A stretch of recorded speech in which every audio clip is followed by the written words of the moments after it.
Hi, this is Tim Clay. For the next few minutes, I want to talk to you a little bit from my heart. I'd like to start off by wishing everybody who is watching this video a very Merry Christmas. Now, through my life, I've been very blessed to have great parents. I have a great brother. I have two beautiful daughters that I have custody of. I absolutely love them. They are such a blessing from God. I learn so much from them every day. It is just amazing. And in the last year, I've been blessed in a little bit different way. I've had the opportunity to be coached and mentored by some of the most successful entrepreneurs in the world. And I have learned so much. But one thing I've realized through all this coaching and all this teaching success is a lot of this stuff I already knew. It just was presented in a new way, or kind of brought it back out, kind of stuff that I had forgotten about. And so much of it is at the core of my upbringing, and so much of it can be found in what I've been reading my entire life in the Bible. And there's just so much that we know and about what it takes to be successful, but we forget because we get all this junk in our head and this.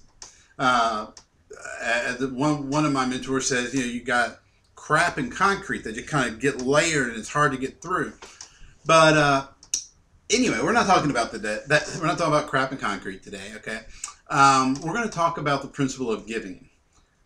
Jesus says, "Give and it'll be given to you, pressed down, shaken up, and in good measure." Dale Carnegie says, "You can have anything in life that you want if you help enough other people get what they want." Now, on the surface, it sounds like, wow, so I need to give in order to get. And whereas that principle is true, I don't think that's the point. I think the point of giving is that we create an environment where our heart is grateful for what we have, and we're willing to share that with others. And when we get that heart of giving, when we create that willingness to share, then others naturally just want to share with us as well. Now, on this whole concept of giving, I want you to think as we go through these holidays, a lot of us may not have a lot to give right now in terms of financially or physical gifts, material gifts. And, I've noticed that there's a lot of people really bummed this holiday season. You can just kind of sense it on Facebook and when talking to people, a lot of people are down. But I want to challenge everybody watching this video who may be struggling financially and maybe not really feeling like giving. They don't feel like they have anything to give. Well, I want to share with you a principle that I kind of thought was original. And then I found out that actually one of my mentors now, Jack Canfield, had actually already written a book on it, but I didn't realize it at the time. But a number of years ago, I didn't have a lot of money to give, and I wanted to help as much as I could. I wanted to be a giver, but I didn't have a lot of material things. And I came up with this concept I thought was mine called tithing your time. Which is basically, for people, say, who go to church and are used to giving 10% of their income. Well, maybe for some reason, they feel like they can't do that. I came up with this concept of tithing your time, or giving 10% of your time, or allocating a certain amount of your time to helping other people. And I found that to be such a blessing when I started implementing that.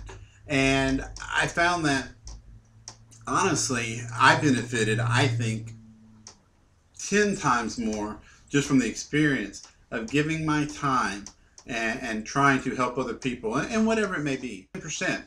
I use the example of 10% because so many people are used to budgeting 10% to give to charity or churches already, that it just makes sense to use that nice round number. It could be any amount of time. And in fact, one thing my daughters and I used to do is every year after Christmas, Grandma was always so generous with so many toys. That what we would do is we would go through all their other toys, their older toys, and kind of clean house. And we would take those toys, and rather than just taking them to Goodwill and letting them be sold, we would actually go to the public housing here in Nashville, and we'd go to the playground and walk the playground with bags of toys. And it was so great because, one, we're doing it as a family, so you get the joy of being with family, and as a parent, teaching, using those teachable moments. Also, for me, watching the joy on the children's faces who were receiving the toys, and then also seeing my children experience the joy of giving, was just a tremendous blessing.